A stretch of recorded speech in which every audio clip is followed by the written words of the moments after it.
Hallo? Siger du vil snakke med mig? Hvorhen? Okay, jeg er der om 10 minutter.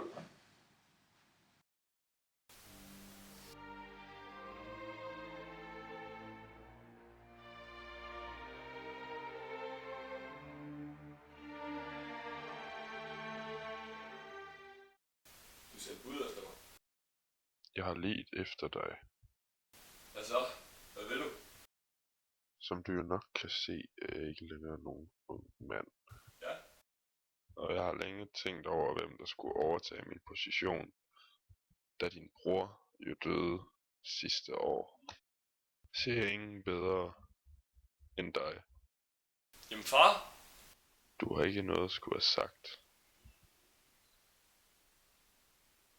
Følg med de to herrer, de vil vise dig de grundlæggende ting.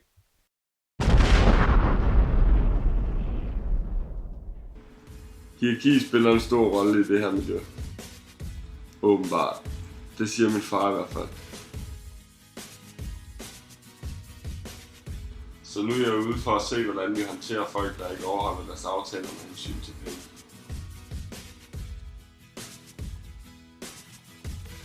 Jeg ved ikke helt, hvordan jeg har det med det hele endnu, men jeg er sikker på, at det er nok til at gå.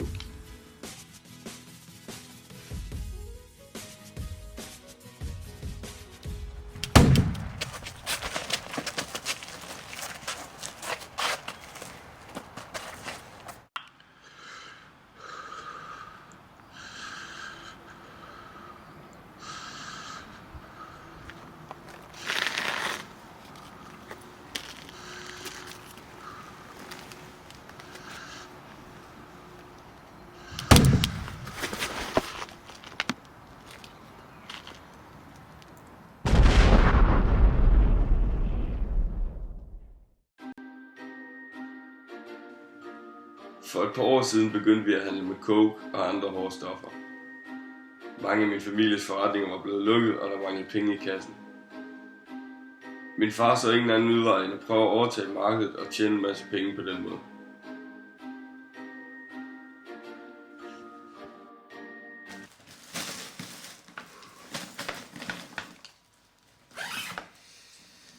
Værsgo. Skål.